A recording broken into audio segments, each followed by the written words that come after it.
guys, what's up? This is Richie from Things Tech, where we talk all things tech, and today I wanted to do a video about my build, my editing build that I use to make videos.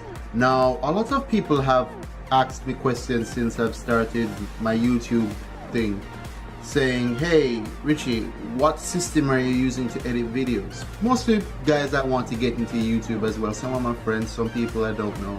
And this video is just to inform you guys what I'm working with and also some tips on what's the best system build for editing videos. The shell that I'm using is an HP Pavilion A-series desktop. It's old and unglamorous, but I got it for free from my mother and it came with a built-in SD card reader. So I decided to keep it and beef it up with some components that would make it a little better for editing videos. So I tried my best with the cable management, but this case is not cable management friendly. So I had to kind of route some through the old cage for the floppy disk drive. But yeah, I definitely believe that I do need a new power supply, something that's more modular that I can, remove the amount of cables that, I'm not going to be using. Keeping in mind that this case is also a micro ATX case, I decided to put in a micro ATX board. So I'm using an MSI MS7680 motherboard, which comes with an H61 chipset. Powering the system is an Intel i5-2310 quad-core processor clocked at 3 GHz. Now I got both components as a combo for $100 from a contact off of a website called shoppingja.com, which is kind of like a Jamaican Craigslist. This board uses DDR3 RAM at a minimum FSB of 1333 MHz. So I threw in a Kingston 8GB kit, which is what I would recommend as a minimum for heavy multitasking and video editing. In terms of storage, I was being a bit cheap, mostly because SSDs found locally are expensive as hell. So I got one off Amazon, but until it gets into Jamaica, I'll be rocking these two 500GB hard drives at 7,200 RPMs. The graphics card that I'm using is an ATI Radeon HD 5670. I've had this card for a very long time now, and I've decided to use it in this system until I've gotten my GTX 980 in Jamaica. Nonetheless, this card has 2GB of DDR3 memory and it has the standard HD outputs, including a display port, which is great because it actually allows me to use 3 monitors on a single card. Now I'm going to get a lot of hate from my friends about this, but I am using an X-Tech 600W PSU. For those of you guys out there that don't know what X-Tech is, it's a manufacturing company that makes relatively cheap components that tend to, malfunction. But I decided to take the risk mostly because getting a decent power supply here in Jamaica is expensive. I mean, there was a store, Innovative, that sells power supplies. They wanted to sell me an EVGA 500W bronze rated power supply for about $200. That's insane! So as most Jamaicans know, we order everything online if we can't get them used third hand locally. So until that power supply comes in, I'll just be rocking this X-Tech and hope it doesn't explode in my face.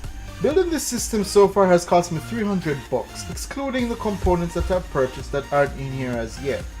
But yeah, nothing in this system right now is new, and it doesn't need to be new. This build serves the sole purpose of editing videos and web browsing, and you don't need the latest and greatest components to do that. What I find funny is that even though my build is relatively cheap, I spent a lot more money on my displays. So yeah, as you guys can see, I have a triple monitor setup. It's not really 3 monitors, it's more like 2 24-inch monitors and also a 24-inch TV in the middle. I purchased the middle display from Kimlani Mart for about $160. Looking back, it was probably my least wise purchase, but at the time, I didn't think I'd be able to afford a multiple 24-inch 1080p display setup. That was until my friend hooked me up with the 2 monitors that I'm using on either side right now for a total of $200, which if you ask me is a really great price. So a huge thanks to my homie Dale. Even though he's an Apple fanboy, I still gotta give him props for the deal. Being honest you guys, this purchase was purely frivolous. You really do not need a 24-inch triple monitor setup for editing. But it does help a lot because you have more screen real estate for multitasking purposes.